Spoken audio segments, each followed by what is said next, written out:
Assalamualaikum warahmatullahi wabarakatuh. Waalaikumsalam warahmatullahi wabarakatuh. Bismillahirrahmanirrahim. Alhamdulillahi rabbil alamin. Wassalatu wassalamu ala ashrafil anbiya'i wal mursalin Sayyidina wa maulana Muhammadin wa ala alihi wa ashabihil mujahidin at-tahirin, amma ba'du. Saudara-saudara kaum muslimin rahimakumullah. Pada pertemuan terdahulu kita sudah membicarakan orang-orang yang menjadi teman-teman setan dalam kehidupan di dunia ini. Maka pada pertemuan kali ini kita akan membicarakan tentang siapa yang menjadi musuh-musuh setan di dalam kehidupan. Dengan satu catatan, berbahagialah mereka yang menjadi musuh-musuh setan, tetapi celakalah mereka yang menjadi teman-teman setan. Bagaimanapun juga di dalam kehidupan ini, apabila orang telah memproklamirkan bendera permusuhan kepada kita, maka kita tentu seharusnya bersikap waspada dan mawas diri.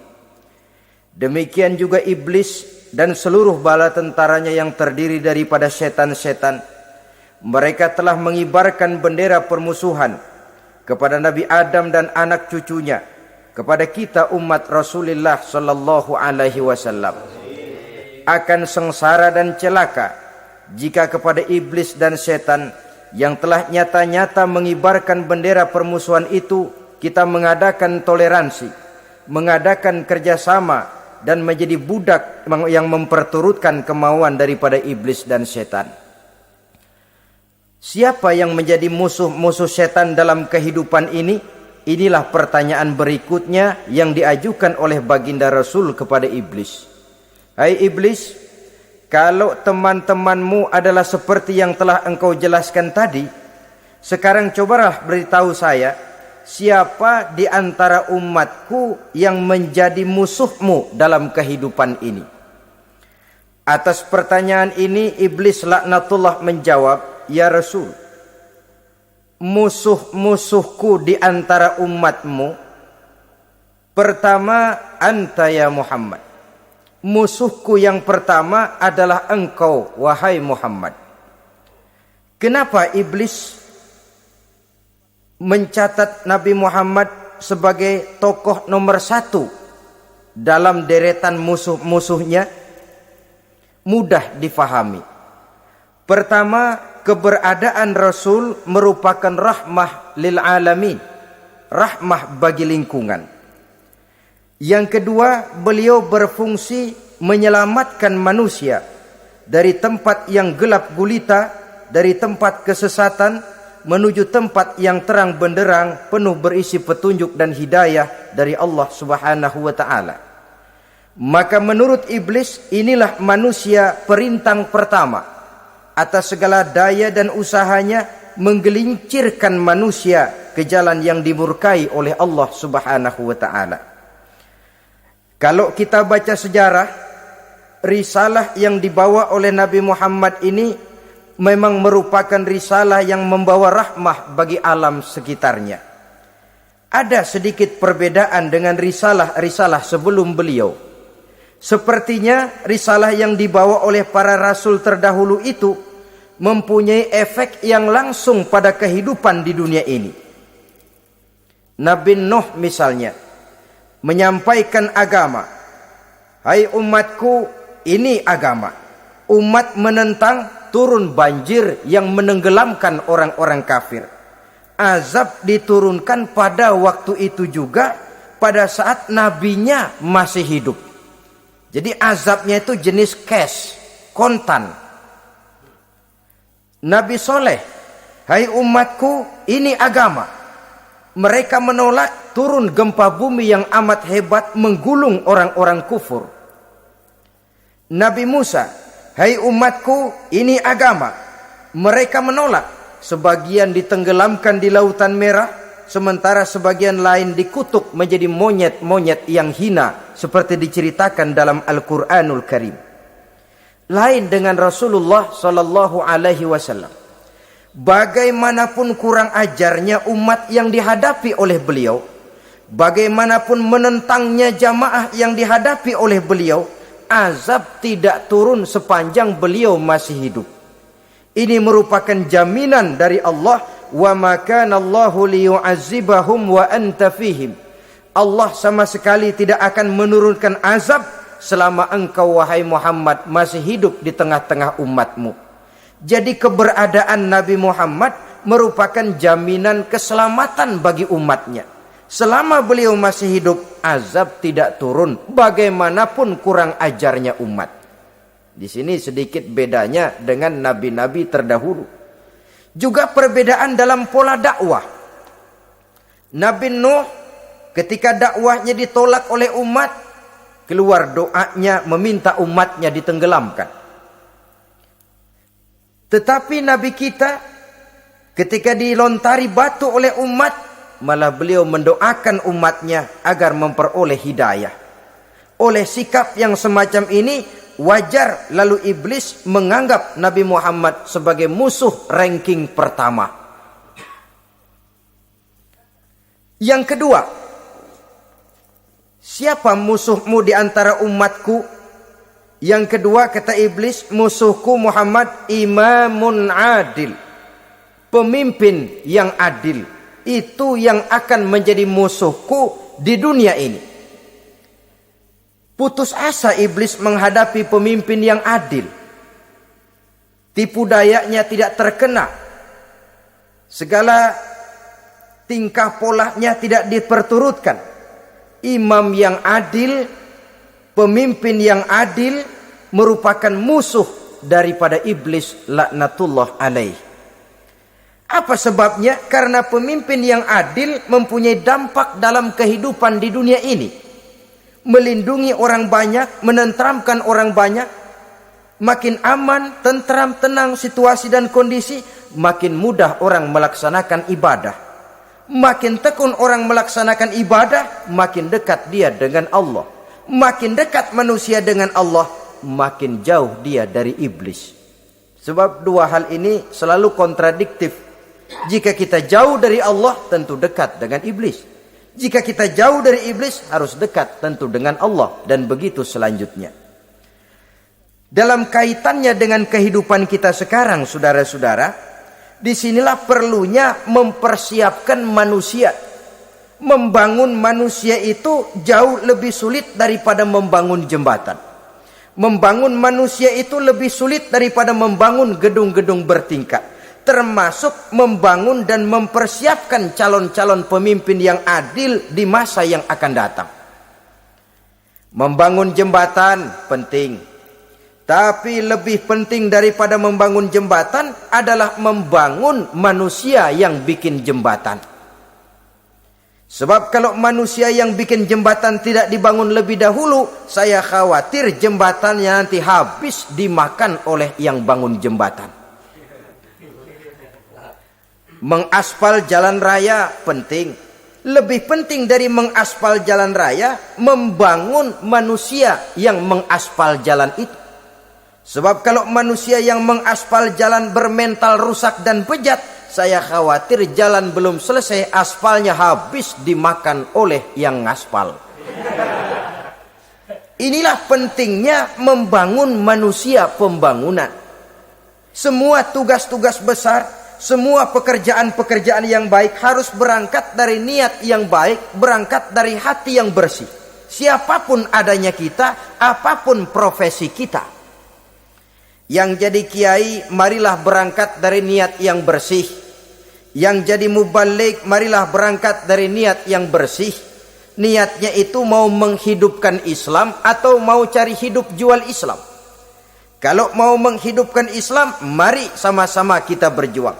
Tapi kalau mau cari hidup untuk dengan menjual Islam, minggir saja daripada nanti bikin malu. Yang mengurus masjid, mari berangkat dari niat yang bersih. Ngurus masjid itu niatnya mau menghidupkan masjid atau mau cari hidup di dalam masjid. Kalau mau menghidupkan masjid, mari. Tapi kalau mau mencari hidup di dalam masjid, tolong minggir saja daripada nanti bikin aib. Yang jadi orang alim, mari berangkat dari niat yang bersih. Jangan memperjualbelikan fatwa, yang halal dikatakan haram, yang haram jadi samar-samar, nanti membingungkan umat. Berangkat dari niat yang bersih, membangun manusia, pembangunan. Ini barangkali istilah yang lebih kena. Saudara-saudara kaum muslimin rahimakumullah. Setiap kita pada hakikatnya punya bakat. Secara fitrah yang kita bawa, bakat apapun kita ini punya. Saudara punya bakat jadi pemimpin, saudara pun punya bakat jadi pengkhianat. Saudara punya bakat jadi orang soleh, saudara juga punya bakat jadi orang salah. Saudara punya bakat jadi orang besar, saudara pun punya bakat jadi orang hina. Seluruh bakat ada di dalam diri kita. Tinggal nanti pertumbuhannya mana yang lebih subur. Saudara punya sifat berani, saudara pun punya sifat takut. Seberani-beraninya orang mesti ada sifat takutnya. Nanti mana yang tumbuh lebih subur? Kalau takutnya tumbuh lebih subur, dia akan jadi orang penakut. Kalau beraninya yang tumbuh lebih subur, dipupuk oleh lingkungan, pendidikan dan sebagainya, dia akan tumbuh jadi orang pemberani. Oleh karena itu, agama merupakan lingkungan yang subur untuk menumbuhkan benih-benih yang baik yang kita bawa bersamaan dengan lahirnya kita ke alam dunia ini. Setiap kita, saya, saudara, punya bakat jadi pemimpin, punya bakat jadi pengkhianat, punya bakat jadi pengabdi, punya bakat jadi koruptor, punya bakat jadi pemelihara, punya bakat jadi perusak. Tinggal nanti lingkungan, pendidikan yang menumbuhkan mana yang tumbuh lebih subur. Kalau lingkungan saudara lingkungan maling, maka sifat pengkhianat akan tumbuh lebih subur. Kalau nanti saudara jadi pemimpin, insya Allah korupsi. Lingkungan yang menumbuhkan sifat mengabdi, sifat berbuat tanpa pamrih, kalah. Dikalahkan oleh sifat pengkhianat dan korupsi itu yang dibentuk oleh lingkungan, pendidikan, pengalaman dan sebagainya. Oleh karena itu, secara dini agama menanamkan, menyuburkan fitrah-fitrah yang baik yang kita bawa bersamaan dengan hadirnya kita dalam kehidupan ini. Sebab itu seorang penyair bernama Syauqi mengatakan dalam sebaik syairnya, waladatka ummuka ya ibna adam bakian wan nasu haulaka yadhakuna surura. Hai manusia, pada saat kamu dilahirkan kamu menangis dan orang lain di sekelilingmu ketawa. Kakek senyum dapat cucu baru, paman gembira dapat keponakan baru, sementara kita yang lahir menangis. Betul apa benar? Apa ada saudara yang begitu dilahirkan terus nyengir? Saya kira kabur dukunnya itu. Setiap kamu hai manusia lahir dalam keadaan menangis, orang sekelilingmu tertawa. Karena itu katakan kepada mereka yang senyum di sekelilingmu, hai manusia, pada saat saya dilahirkan saya menangis dan kamu semua tertawa. Baik manusia. Tapi nanti pada satu saat harus terjadi kebalikannya. Kalau dikala saya lahir saya menangis dan kau semua senyum, nantilah manusia. Kalau satu saat saya meninggalkan alam dunia ini, saya akan berangkat dengan senyum. Dan kalian semua akan berurai air mata. Kalau perlu dari Sabang sampai Merauke kibar bendera setengah tiang. Kalau perlu. Jangan terbalik, kita mati melotot orang malah gembira. Karena hidup selalu membawa sifat-sifat yang merusak. Inilah orang kedua yang menjadi musuhnya iblis dan beruntung menjadi musuh iblis. Siapa? Imamun adil, pemimpin yang adil. Saudara-saudara kaum muslimin rahimakumullah. Yang ketiga musuh iblis, ghaniyun mutawadhi, orang kaya yang rendah hati, orang kaya yang tidak sombong. Kaya apa saja, Baik kaya oleh karena ilmu, orang yang kaya karena ilmu disebut orang alim. Baik kaya karena materi, orang kaya karena materi dinamakan hartawan. Baik kaya karena kedudukan, orang yang kaya karena kedudukan dinamakan pejabat. Orang kaya yang rendah hati itu musuh iblis. Beruntung dia menjadi musuh iblis. Iblis tidak senang ada orang kaya tidak sombong. Tapi iblis paling senang kalau ada orang kaya sombong. Lebih senang lagi iblis kalau ada orang miskin sombong. Masya Allah. Orang kaya sombong, walaupun iblis senang, orang masih bilang pantas saja dia sombong, kaya apaan aja punya. Udah miskin sombong, kira-kira yang disombongin apaan? Dalam segala bentuknya sombong ini Allah tidak senang. Tapi iblis senang. Kenapa? Karena sponsor sombong iblis. Kan yang pertama kali sombong iblis toh. Ketika disuruh sujud kepada Nabi Adam, dia nggak mau. Ini kesombongan pertama yang terjadi dalam sejarah. Ketika ditanya kenapa kau tidak mau sujud iblis? Saya kan dibikin dari api, Adam dari tanah. I am the best. Saya lebih hebat daripada iblis, daripada Adam. Adam baru kemarin dibikin, saya sudah lama.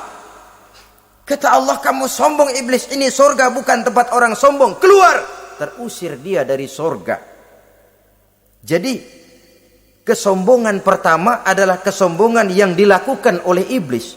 Dan dia tanamkan itu kepada kita, supaya jadi orang sombong. Karena itu, sombong ilmu Allah nggak senang, tapi iblis senang. Mentang-mentang ada ilmunya. Nih, satu-satunya ustadz di sini ya. Semua mesti ngaji sama gue. Kalau nggak ngaji sama gue, Islamnya kurang tapi bener. Sombong karena ilmu. Sombong karena pangkat. Mentang-mentang pakai bintang di pundak, jalan pundak duluan. Yang wajar saja hidup ini. Sombong harta pun begitu. Kaum muslimin rahimakumullah. Orang kaya yang rendah hati dimusuhi oleh iblis, tapi dicintai Allah, dicintai Rasul, dicintai malaikat. Caranya bagaimana? Kembali kepada satu kesadaran bahwa pada saat terlahir ke alam dunia ini tidak ada yang pernah kita bawa. Kalau sekarang kita punya rumah, punya kebun, punya kendaraan, punya pabrik, punya segala macam benda, apa itu? Titipan. Pada suatu saat akan diambil kembali oleh yang menitipnya. Kalau titipan itu pandai kita jaga, pandai kita syukuri, titipan akan makin banyak. Sama juga kita dalam kehidupan. Kalau orang bisa kita percaya, saya mau pergi ke luar negeri, rumah saya titip kepada tetangga. Saya pulang dari luar negeri, isi rumah tetap tidak berkurang, malah dibersihi, malah disapu, dihilangkan kotorannya. Tentu bukan main syukur saya, girang saya. Akan bertambah kepercayaan saya untuk menitipkan apa saja. Ini makna la in syakartum la azidannakum wa la in kafartum inna azabi lasyadid. Kalau kamu pandai bersyukur, aku tambah nikmat. Tapi kalau kamu ingkar, azabku teramat pedih. Artinya apa? Nikmat bisa berubah menjadi azab kalau kita tidak pandai mensyukurinya. Ma'asyiral muslimin rahimakumullah. Orang yang kaya ilmu lalu rendah hati, tidak selalu ingin menonjolkan diri. Ini kadang-kadang yang tanggung ini yang bikin berabe. Alim bener enggak, geblek bener juga enggak. Yang sedikit-sedikit mau nonjolin diri. Kalau enggak jadi imam enggak mau ke masjid. Enggak jadi imam enggak mau ke musola. Pokoknya kalau enggak jadi imam marahan sama musola. Macam mana? Saudara-saudara kaum muslimin, rendah hati. Tidak selalu ingin menonjolkan, sebab orang yang selalu ingin menonjolkan dirinya biasanya orang yang kekurangan kepercayaan kepada kemampuan dirinya sendiri. Dia selalu ingin dinomorsatukan. Dia selalu ingin ditempatkan pada ranking teratas. Dia tidak percaya diri. Orang yang percaya diri dapat bersikap wajar dalam kehidupan. Begitu juga kaya karena harta, dengan menyadari bahwa harta bagaimanapun banyaknya titipan dari Allah. Pada suatu saat akan kembali. Dia harus dimanfaatkan sesuai dengan kehendak yang menitipnya. Begitu juga kaya oleh karena pangkat, kedudukan dan jabatan. Pada suatu saat jabatan itu akan hilang dari diri kita. Karenanya sering saya jelaskan bahwa pangkat di dunia ini yang paling tinggi pensiun. Titel yang paling akhir almarhum. Saudara setuju atau tidak, titel itu akan saudara dapat. Bagaimanapun kita cinta kepada pangkat, kedudukan, entoh pada akhirnya suatu saat akan sampai kepada posisi yang namanya pensiun.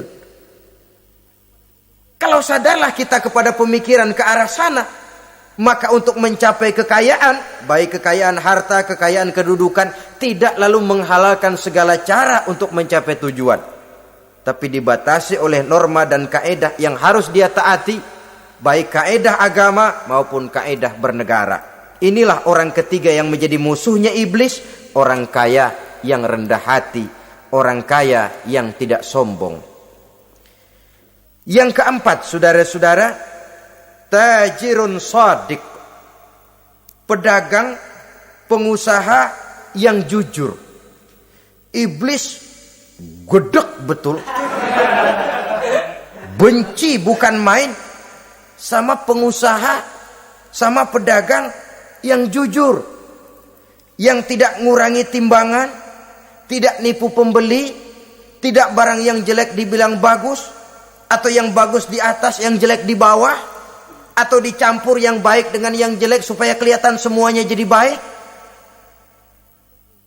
Semua orang ingin untung, tidak ada kecuali siapapun orangnya, dan itu wajar. Setiap manusia ingin mendapat keuntungan, kalau perlu dengan modal minimal mencapai keuntungan maksimal, seperti yang diajarkan oleh teori ekonomi.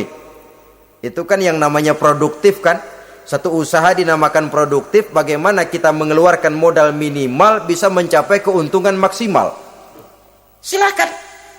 Bahwa manusia ingin untung itu insting, naluri, fitrah. Tidak ada orang yang mau rugi. Tapi cara mencapai keuntungan itu yang membedakan antara seorang muslim dengan yang bukan muslim. Sudah pernah saya sampaikan, apabila kaum pengusaha, para pedagang sudah dijangkiti penyakit yang tidak jujur, yang akan timbul adalah kekacauan ekonomi. Kekacauan ekonomi bisa menimbulkan revolusi sosial, dan revolusi sosial merupakan kiamat satu generasi.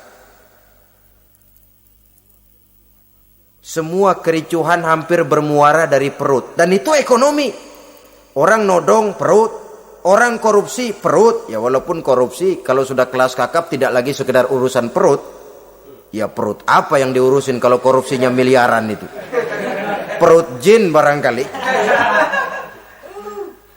Saudara-saudara kaum muslimin rahimakumullah. Oleh karena itu, pedagang yang jujur, pengusaha yang jujur, ini merupakan musuh iblis. Iblis tidak senang kalau ada pengusaha yang jujur. Iblis tidak senang kalau ada pedagang yang jujur. Tapi iblis akan tepuk tangan kalau pedagang sudah selingkuh, kalau pengusaha sudah nipu. Ada orang bilang, sekarang mah kalau jujur-jujur bener nggak makan apa-apa dong kita. Sebab katanya jangan lagi nyari yang halal, sekarang ini yang haram aja seret. Rupanya sering masang undian nggak pernah kena. Lalu bilang jangan yang halal, yang haram aja nggak kena-kena katanya. Sebenarnya bukan itu masalahnya, saudara-saudara. Bukan itu masalahnya. Masalahnya ialah bahwa kejujuran membawa keberkahan. Ini kalau kita berpikir dengan kacamata agama. Keberkahan merupakan sumber ketenangan. Dan ketenangan ini tidak bisa dibeli dengan materi yang bagaimanapun banyaknya. Walaupun kita punya percetakan duit, ketenangan itu nggak bisa dibeli. Jangankan cuma punya duit banyak, percetakan duit saudara punya, mau membeli ketenangan yang berasal dari keberkahan, sulit. Jadi kejujuran membawa keberkahan, keberkahan membawa ketenangan. Jangan macam dulu tukang sol sepatu. Ditanya oleh temannya, "Bang, ngesol satu hari dapat berapa?" 200 rupiah. Sembayang enggak? Enggak. Islam? Islam, kalau Islam mah. Kata temannya, "Sembayang dah, kali aja besok dapat rezeki lebih banyak." Yang benar, iya. Sebab kalau orang sholat itu Allah dekat, nanti rezekinya ditambah. Beneran? Bener. Subuh sembayang dia. Habis sembayang sarapan, berangkat ke tempat dia ngesol, mangkal. Dari pagi sampai jam 11 belum ada juga yang ngesol. Mulai bimbang hatinya. Katanya kalau sembayang rezeki tambah. Tadi sembayang subuh sampai gini hari belum ada yang ngesol. Cobaan kali, sabar. Datang sholat zohor. Habis zohor nunggu lagi, belum juga ada yang datang ngesol. Udah mau pulang hampir maghrib, baru datang satu orang dandanin sendal jepit putus.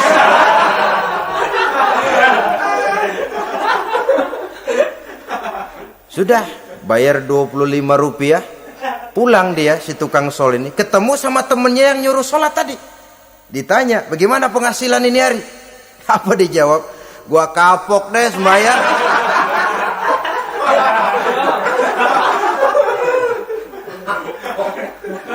Kemarin nggak sembahyang dapat 200, sekarang begitu sembahyang jigo.